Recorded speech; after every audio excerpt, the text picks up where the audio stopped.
UB Tempo is really strong, it's fun, and you can learn a lot with it. You have lots of decisions, but you may ask, well, how do you build it? Of course, you can just take an example deck list like this one I can recommend. It's from Cutter Slate 83 from the recent Showcase Challenge. You can look it up. I will also put it in the description.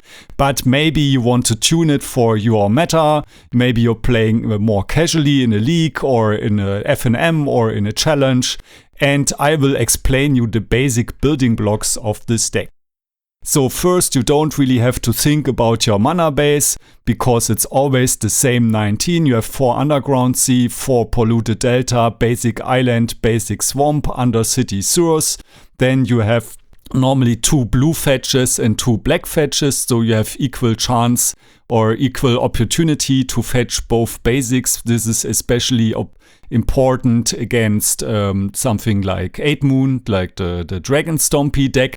And if it's just a fun event like a League or a FNM, then you can, if you value style, do it like I do and just play 2 Flooded Strand and 2 Bloodstained Mire for style reasons, because they are the original. But if you're playing in a high stakes event, or you don't care about style, or like you don't care it's if original fetch or not, then you can just play the spread of Misty Rainforest and Marsh Flats, for example, just so you have a less chance of getting Pithing Needled on your Misty Rainforest or whatever.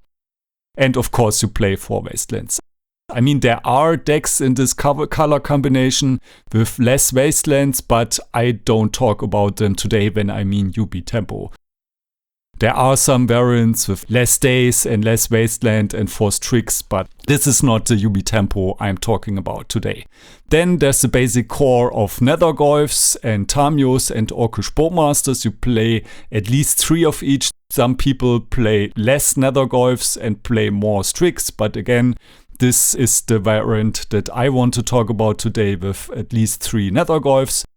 You almost always play a Brazen Bearer just as a catch-all answer to stuff like Ensnaring Bridge or Chalice of the Void. And the name of the game of this deck is Consistency, though this fits really well. So you want to have an out to a lot of things. Then you have the basic cantrips, Ponder Brainstorm, and the Force and Days. You can go down to 3 days, but I haven't done it this year.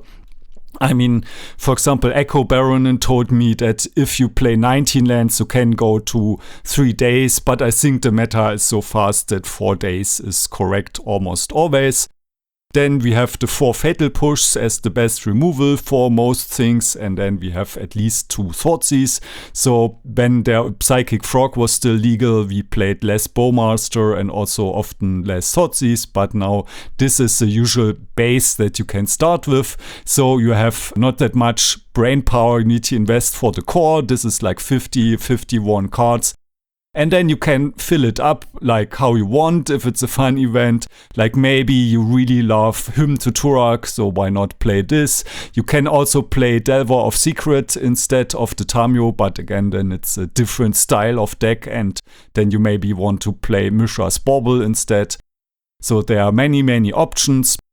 I almost always play 4 Nethergoyfs or maybe 3 Nethergoyf, 1 Strix. You can go up to 4 Tamio, which I don't usually do because they're not that great in multiples. I mean, you can have 1 flipped Tamio and 1 unflipped Tamio, but then you cannot play Brainstorm without losing 1 and so on. So I normally always keep at 3 Tamios. I almost always go up to 4 Orcish Bowmasters because it's just so good against all the blue Brainstorm decks and also has applications against many others. But in paper I just own 3, so this is okay too. If you only have 3, you can play with that. Then some people play the second Brazen Borer. I rather have removal there, something like a hard removal, but if you expect lots of combo, then maybe the Brazen Borer is better, because then you have it as a blue pitch card. Then you have some fatties like Murktide or Barrowgoyf. You can play Strix. Normally the Nethergoyf Strix is like the same slot where you have 4 or 5, normally 4 Nethergoyf plus Baleful Strix, but I go more into detail about this later. You can play Doughty Voidwalker if you're less worried about tempo decks and more about like combo, then they usually don't have removal for it and then it's really strong. Then you can go up to 4 Thoughtseize. Also, I normally play 3 because the life loss matters against aggressive decks and there are some spots where you are top decking. Yeah, again, Hymn to Turak is like a fun card, or it could also be really strong, but also has some downsides. For example, if you discard a Fatty and they reanimate it, or discard an Echo of Eon. But I really like the card. Maybe in a FNM I will play this. Force of Negation, if there's lots of combo around. Then usually you want to have some hard removal because the Fatal Push doesn't cover everything and they all have different upsides and downsides. Then I really like playing with Kaito. I always play 1 Kaito. You can play Nihil Spellbombs, Mishra's Baubles, and some people also experiment with Stock Up, but I didn't do it. So my personal additional core, which I almost always play, except when I play like at a local event with 3 other people and I know exactly what they're playing, but other than that, I always start with 4 Bowmasters, 3 Thoughtseize, 1 Kaito and 1 Nihil Spellbomb. The Spellbomb is really nice because it's card advantage neutral if you have enough time, and it's really good at preventing Murktide Regents and especially Game 1 against graveyard decks. So this is like my core. I think this is 55 cards, and then I only need to think about a few more. So either I play 4 Nethergoyf or 3 Nethergoyf and 1 Baleful Strix, but I prefer 4 Nethergoyf because Baleful Strix is really only good in a few matchups, while Nethergoyf is really strong in a lot of them. So Baleful Strix is good against Control or against like Rug Delver, but you're already good against Rug Delver, and Rug Delver also has Pyroblast afterboard, but I think Game 1 against Rug Delver, it's really strong. But yeah, I think Nethergoyf is just more flexible. But if you like Baleful Strix, you can play 1 instead. Then for the removal, again, I like having 1 hard removal is against stuff like Baleful Strix. And also there are situations where it's hard to get the Revolt for getting the Fatal Push to kill 3 and 4 mana creatures. So Go for the Throat is bad against Painter because they have Constructs and Painter Servant as artifact creatures. So if you expect Painter, I wouldn't play it, but online, like right now in leagues, I think it's a good card because people play the Dragon Stompy much more than Painter. So Shoot the Sheriff would be good against Painter, but bad against Dragon Stompy because of the Broadside Bombardier. Then there's Sheoldred's Edict.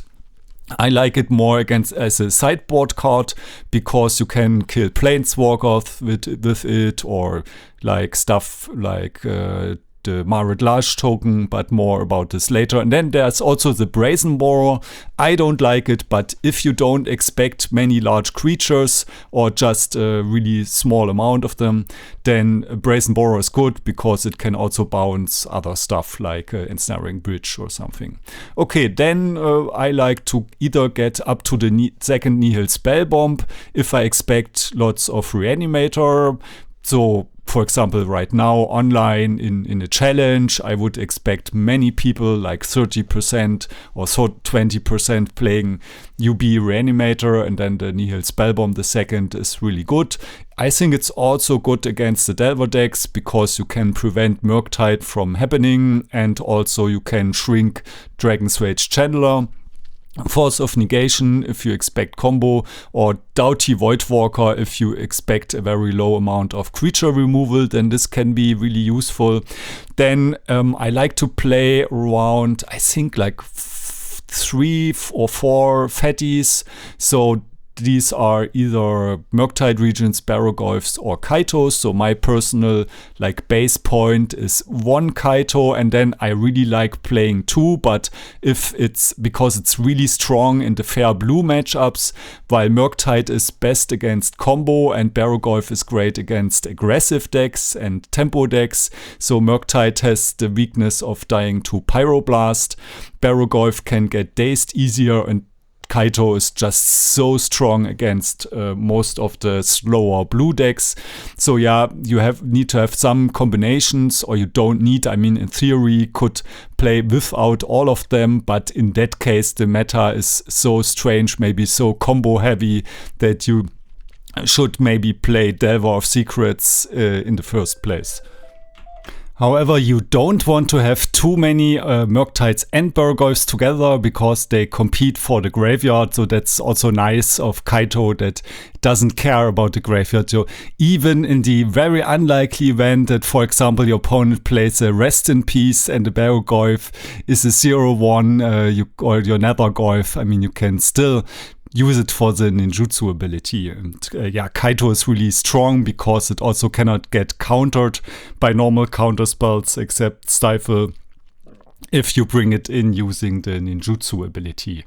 So here's an example final list of a recent local event where I was expecting Storm, Painter, Delver and maybe Sneak and Show, and here I actually played a Doughty Voidwalker, and there's also one Nihil Spellbomb that didn't fit on the screen. And the reason for the Voidwalker here is that most of the decks don't play much removal, so the Doughty has a good chance of sticking. And for example, the Storm decks, they often play Echo of Eons, which they discard with Lion's Eye Diamond, and then you don't get priority to use the Nihil Spellbomb. And so I thought the Doughty Voidwalker would be really useful in this case, and also not bad against like if someone comes up with Sneak and Show or something. And it's black, so it's not that easy to remove for Painter. They cannot kill it with Pyroblast, and yeah, black threats are important there. For Orcish Bowmasters are good against all the decks. For Nethergoyfs are also great against all the decks. I mean, against Rugdelver I could also have played the Baleful Strix, but against the others I think the Goyf is better. Standard 3 Tamios, 1 Barrowgoyf. I think it's not bad against Storm, like Black Saga Storm I was expecting specifically, and then the life points actually matter sometimes. Also great against Painter, so Murktide they can often handle with the Pyroblasts. And yeah, against the Storm, sometimes the Black Saga Storm decks, maybe they can only achieve tendrils for like around 20 and you can get out of range, or they use their plan B and try to kill you with construct tokens. And also against Delver, Rugdelver, I think it's also better. So I played 1 Barrowgoyf and 1 Kaito here, which is a bit on the low side. So normally I play like 3 fatties main board. But yeah, because I was expecting mostly combo, I was here on the lower end of that and playing the Doughty Voidwalker. Then the default cards, Brazen Borer, Cantrips, Force Days, Fatal Push, my usual 3 Thoughtseize, and Shoot the Sheriff because I was expecting Painter, and so I want to kill specifically artifact creatures. So Shoot the Sheriff, it's serviceable against both Painter and Delver, even if it's not that useful against combo. Okay, let's now come to the sideboard. So it starts really easy. I just always put 2 Harbinger of the Seas in my sideboard. Maybe if you have a local event with a small number of players and you know you don't really need it, then you can exclude it. But I always, since this card was printed, I just slotted it into the deck. And this is also, I think, one of the big advantages of UB Tempo over something like Grixis Delver or something, that you can put in the Harbingers and play most of your cards with I think you can even play out all of your cards if you have basic Swamp and basic Island. I mean, except if you play Hymn to Tourage or the Doughty Voidwalker, but everything else you can play. So of course this is great against Eldrazi, and Eldrazi is really good against Delver, so this makes sense that you have something to improve the matchup. However, I found that often it's not enough, because sometimes they are quicker, but still it improves the matchup a lot if you can survive until that point. So especially if you're on the draw, they may have the micro spawn, what's it called, this micro spawn card that kills your lands, then may not be enough, but together with Consign to Memory, hopefully it can win. And if you get it down, it can often solo the game unless it gets killed by Dismember. But what I also found out was that it's really strong against Urza Saga, because this deck, it doesn't have Delver, it doesn't have Dragon's Rage Channeler. So this is a problem in racing Ancient Tomb decks, that you often are not fast enough to kill them, and they can often race you if they have enough artifacts with their construct tokens. So Urza Saga is a big weakness of this deck. I mean, you have 4 Wastelands, but you don't always have it. And yeah, to further improve those matchups, I found that I always board in Harbingers if I expect Urza Saga. Then of course it's great against like lands decks and so on, Cloud Post and so on, but yeah, lands is not played right now. Maybe you could even go up to 3 Harbingers if you expect lots of those decks, but yeah, right now I think 2 is a good amount. Oh, and I don't board it in against aggressive decks like Delver decks, even if it's something like Grixis Delver, where they have a very unstable mana base. I think here I see some people do this, but I think it's not right. So I board it in against decks with 4 colors. In every case, something like Beanstalk, but then you really have to force the Carpet of Flowers. And also against 3 color decks if they don't have many basics. So something like Esper Control with a lot of basics, maybe it's not worth it. And yeah, against aggressive 3 color decks, I think it's also not worth it, because you are on the defending side and they are the beatdown. And remember to fetch your basic swamp early enough so that you still have black mana, as otherwise like you cannot play out your black cards. Then there's Consign to Memory. Many people play 3 or 4, but I I only own 2 of them online, and I also don't really get the hype, so I just play 2. But maybe you can explain to me why it's necessary, maybe against Eldrazi, but I find that I often lose against Eldrazi anyways, and I need other slots. But yeah, it's of course really good against Eldrazi decks, because you can counter the Eldrazi's if they don't have Cavern, and especially the triggers.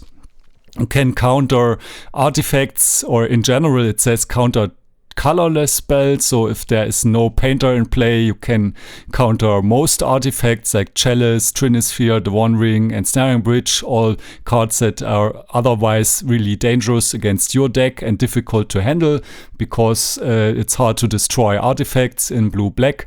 Some artifacts you cannot counter because they are colored, like Baleful Strix, for example.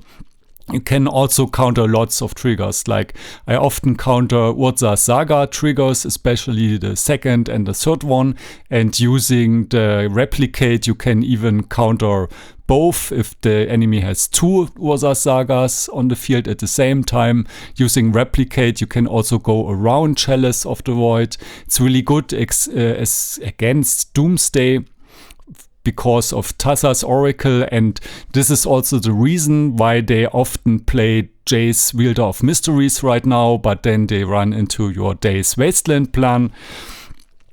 So that's why I'm not always putting in the Consign to Memory against Doomsday, depending on their list, right? You can often look them up online, and if they have a lot of Barrowgoyfs and Murktides in the sideboard and a Jace, then maybe it's not that great, but normally it's really strong against Doomsday, because it gets around Veil of Summer and they can only take it with discard, and yeah, it's also hard for them to force if you replicate it.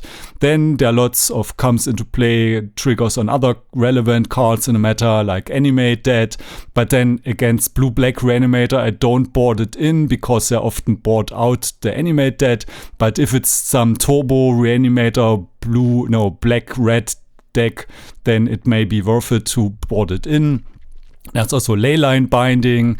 Then there are Storm triggers, Cascade triggers, the Suspend triggers from, for example, Crashing Footfalls or this Mississippi River deck. And against Suspend, you can stifle or like consign this trigger, which removes the time counter, but normally you want to use it against the final one when they could cast it, and then you can use it to counter this trigger, and then it stays in exile forever. Then I always play 2 Barrowgoyf in a sideboard because it's so extremely strong against all the aggressive decks like Delver decks. It also does not die to Pyroblast. I mean, it's still okay against control decks like Up the Beanstalk control. They can remove it quite easily with Swords to Plowshares, but if it sticks, it gives you card advantage. So while Murktide kills them quickly, they can often take one hit and then remove it and be fine, but one hit from a Barrowgoyf often gives you another threat, and then you can just get a lot of card advantage. It's also really good against Urza's Saga construct tokens. So a problem I often have with Murktide Regent is that I'm already too much behind, because this deck is not that quick in comparison to many aggressive decks again. So this is a very often occurring situation that I have a Murktide Regent if I play with it.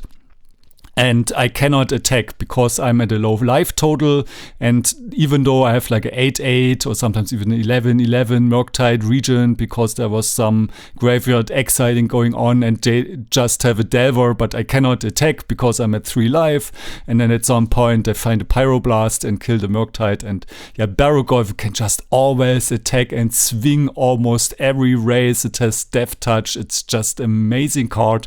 Maybe I need to go up to 4 Barrowgoyf or like put Dark Ritual in my deck. I don't know. I just think Barrowgoyf's a bit underplayed. It's really, really strong. Can raise cards like Troll of Khazad-dûm because like you have double the power as a life swing. So let's say it's a 4-5, or often it's a 5-6 because it counts the opponent's graveyard. Then it's a 10-point life swing, and Troll is just a 6-point life swing. And you can also use Brainstorm to set it up. So use Brainstorm to put cards you don't want on the top of the library, and also a creature, and then you can mill the cards you don't want away and get the creature in your hand. Only thing you have to be careful is against Reanimator decks. They can discard or kill your Barrowgoyf and then reanimate it, and this is really dangerous because Barrowgoyf is not only strong in your deck, it's also extremely strong against your deck. I mean, you have Fatal Push, but sometimes you cannot turn on Revolt. Maybe you don't have Fetch Land, or you have, I don't know, the Harbinger in play and cannot fetch, or you have a Null Rod and cannot crack clues or something. So there are some situations where reanimating Barrowgoyfs and using it against you is hard, and you also have to be careful because Barrowgoyf just is card advantage against you, and so it's also a high priority if the opponent has one to kill it. Then I always play at least 1 Grafdigger's Cage, maybe 2. Of course, it's good against Reanimator decks, and also against Oops it's really, really strong because they can go around many of the other graveyard hate spells. Let's say you have a Surgical against Oops All Spells, they can still flashback Memory's Journey. Also, Echo of Eons, there's always the problem with priority. So if they discard Echo of Eons in a Storm deck, for example, with Lion's Eye Diamond, then you cannot use Surgical in between. So Grafdigger's Cage stops all the reanimation shenanigans and the flashback stuff. And it's also good against other decks that you normally have trouble against, like decks with Green Sun Zenith, a Natural Order. Right now it's not played that much, so maybe sometimes I go down to 1 Grafdigger's Cage, but if like the Nadu decks come back, or like Cradle Control, then I think you should play 2 Grafdigger's Cage, because all of the Nadu decks, they are impacted by Grafdigger's Cage. There are like 3 main variants. There's the Cephalid Breakfast version, where you stop they don't have Green Sun Zenith, but you stop the Dread Return from the normal combo, from the Cephalid Breakfast combo. Then there is the Elves version, where you stop Green Sun Zenith, and I think they also have Natural Order. And the control version, I call it control Band Nadu, they also play Green Sun Zenith, and in this case, the Green Sun Zenith is more of like overloading your removal piece. So they play all their creatures, you have to kill them, and then you don't have enough removal to kill them all, because then they play the Zenith to play more creatures, and then the Grafdigger's Cage is good against that. It also stops Mystic Forge. I mean, the Mystic Forge deck isn't played that much right now, but also if that comes back, could be relevant. Gea's Will from Storm, but not Besiege the Mirror, because Besiege the Mirror exiles, and also Ghost Vacuum, the final ability, like the 6 mana one, also exiles. So there's some things that kind of look like they're using the library or the graveyard that Grafdigger's Cage doesn't stop, because then there's an exile part in between. So another card that you can play is Ghost Vacuum. So for example, Cutter Slate 83 here was playing 2 Nihil Spellbomb in the main and 1 Grafdigger's Cage, 1 Ghost Vacuum in the sideboard. And the advantage of that is that sometimes you have too many graveyard hate cards in play, and then maybe they can, I don't know, play their creature plan, and Ghost Vacuum, you still have the option to use the 6 mana ability, even if it's not that often that you have so much mana. But it's also good against Delver, because then you can just permanently try to get them off Delirium for Dragon's Rage Channeler, and also try to permanently prevent them from playing a strong or a large Murktide Regent. And this is especially useful if you somehow need one more card to bring in. So against Delver decks, often try to have a perfect mapping where the amount of Thoughtseize and Force of Will you bring out should be matched by the amount of cards you bring in. And if you are lacking one card, then Ghost Vacuum would be a nice way to achieve a perfect mapping. Here, you could also play one of your Nihil Spellbombs in the sideboard, but I play often against Storm, where again Echo is a problem, so I don't do that. You could theoretically play Surgical Extraction, but I think it's not that good right now, because it's often not enough against Oops All Spells, and also I just think it works better in general with a Delver deck, because then you have a higher chance of flipping your Delver. And then there's Unlicensed Hearth, which is better at preventing the Murktides and Delirium against Delver. So with Ghost Vacuum, sometimes they can outpace it by putting too many cards at once into the graveyard. But still, I think 2 mana is too much, so I like Ghost Vacuum better in the slot. Even though it's also nice that you can sometimes crew it.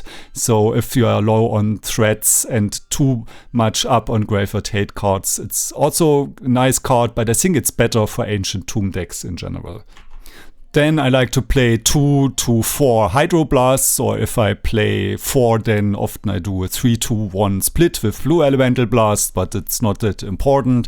But it counters a lot of cards that you have otherwise problems with, like Blood Moon if you have basic island, or maybe you can play it in response. I mean, you can, if they play Blood Moon and you have Underground Sea, you can make blue mana with your land, then let the Blood Moon resolve and then Hydroblast it. Of course, it counters Hydroblast, Pyroblast and Red Elemental Blast, and a lot of annoying cards like Fable of the Mirror Breaker, Broadside Bombardier, some combo cards like Sneak Attack or Burning Wish, Fury, and it's also really nice against the red-based Delver variants, which are most of them with Dragon's Rage Channeler and Lightning Bolt, because again it's really good mapping switch. Let's say you have 3 Hydroblasts in your board and 3 Thoughtseizes in the main, then you just switch them out because your life total is under threat. So you just take out 3 Thoughtseizes and put in 3 Hydroblasts. And if you play against an aggressive deck or a tempo deck that does not have red in it, like the UB Tempo Mirror, then you can keep in the Thoughtseizes and the Hydroblasts don't make sense. So the mapping stays perfect. So yeah, that's a good reason, I think, or one of the nice things of having the same amount of Thoughtseizes in the main as you have Hydroblasts in the side, but it's not always necessary. You can also, if you expect no blue-black tempo decks, but Delver, you could also say, okay, I have 3 Thoughtseize in the main, and there's a lot of red in my local meta. I have 4 Hydroblasts, and then I can board out the 4th Force of Will because I don't have enough other stuff to bring in. Then most of the time I play at least 1 Force of Negation, sometimes 2. It's great against combo decks like Doomsday, Show and Tell, I mean Sneak and Show or Omni Show, and against Storm also, or like something like Necro Dominance. You just have to pay attention if you play against the Oops Odd Spells deck that you force one of the rituals or the other mana sources which you can force because you cannot force the creatures. And then also I often board it in against the Beanstalk control decks, especially on the draw, because I want to prevent Carpet of Flowers and up the Beanstalks, and then in those cases I often board down on days, especially on the draw. And yeah, against Natural Order it's also really good. But I guess you know lots of other cases where Force of Negation is a really, really good card. Especially also against the mono red stompy decks. There are also many things you want to prevent, like especially on the draw, if you want to prevent the Blood Moon or something before you can fetch.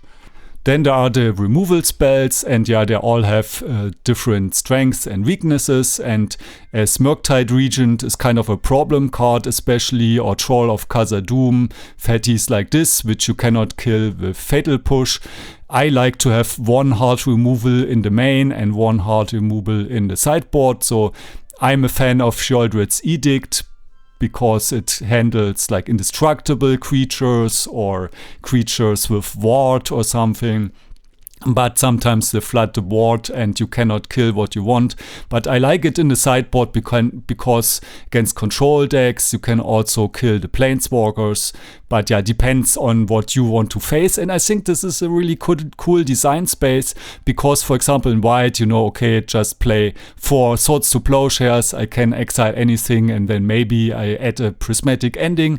But in black, the design space is more interesting because they all have different strengths and weaknesses. So go for the Throat. It's bad against Painter. Shoot the Sheriff is bad against the Dragon Stompy deck. Then there's Brazen Borer if you expect more stuff like Ensnaring Bridge or more control where you want something more versatile.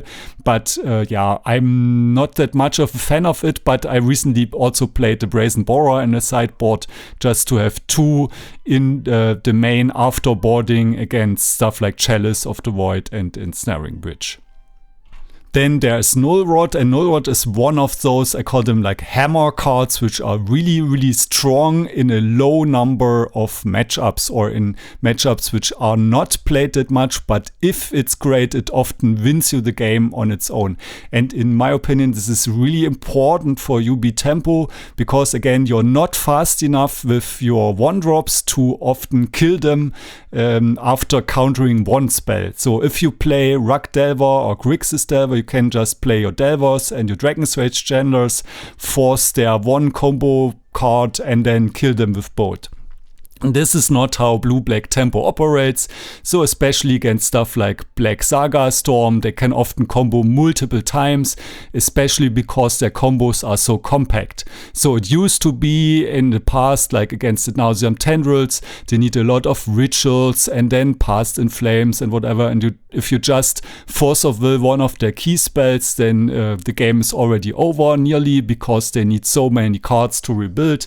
But nowadays the combo decks are so compact that they can just draw an Echo and then Lion's Eye Diamond and then combo again, or they kill you with Urza Saga, Beatdown. So yeah, I think Null Rod is really important to kill the Storm decks, but they are not played that much online right now. But for a local event where I expect lots of Storm, I would put 2 Null Rods in a sideboard, but online I mostly just play 1 or 0 depending on what other stuff I expect. So yeah, Null Rod's really good against the Storm decks, also the decks with the Monolith, maybe Mystic Forge, and it's also of course really strong against 8-cast, even though right now that's not in the meta. But yeah, it's like one of my favorite sideboard cards, and I've won so many games just on the back of those 2 Null Rods. I also played 2 in the sideboard in last year's Eternal Weekend, and they won me a lot of matches because I faced Storm and Mystic Forge multiple times, and they were just really, really strong. Then Powder Keg is a card I usually don't play. Many people also played engineered explosives in this spot, but I don't own it. I sold all of them. I also think Powder Keg is better because locally I face artifact lands very often, and this is great to have as an out against like Saga tokens and, for example, Empty the Warrens, Goblin tokens. So I don't play it online, but locally where there's lots of Storm, for example, or Chalice decks, I will play a Powder Keg. But yeah, it's more of a niche card. And the UB Tempo deck, it can have a really high win rate if you have your sideboard correctly built for the meta, but there are a number of strong creature decks that naturally counter your deck because, yeah, you have a few threats, but they're not that synergistic, and you have a few removal spells and few counter spells that not that much. So synergistic creature decks like Merfolk or Goblins or Ajani or Death in Texas or the different like Band Nadu or Elf decks or Cradle Control, something like this. Those decks are really strong against you, but you can completely flip the matchups with Toxic Deluge often because they flood the board with their mana dogs or their goblins or whatever, and then you can often like flip a Tamio and recur your removal or recur your Toxic Deluge or bring in Barrowgoyf and then clean up. So the thing is, right now, if you play a challenge, for example, I wouldn't play it because all those decks, there's a large number of them, but the meta share is really low. And then on a league right now, I would maybe play 1 Toxic Deluge, and in a casual event with lots of new people or people who like to play their creature or tribal decks, I would play 2 Toxic Deluge. So it's a really strong sideboard card that completely flips matchups. And there are a lot of matchups which are good, but in some metas, those matchups just have a very low meta share. So just to give you a few example sideboards, this is one I could imagine playing at a local event where I expect lots of creatures. This is a sideboard I played locally where I expect lots of Storm, Delver, and Painter. This is a sideboard I recently got 2 league trophies in a row with, and then I also got a third one after that, but with a different version. And this is a sideboard Cutter Slate recently used to his high finish. I think it was 9th place in the Showcase Challenge. So yeah, depending on how casual your event is, or if you play at a local meta or challenges or leagues, there are lots of ways you can build your sideboard also to your personal preferences. So I hope you liked this short introduction. I want to make a really large video, maybe also in cooperation with Cutter Slate 83, but don't know when we will have time to record it. But this is for now the short introduction, how to build and tune the deck. I'm really happy to receive comments, what you want as a next video or what you want me to focus on. So yeah, please comment and subscribe to the channel, and see you later.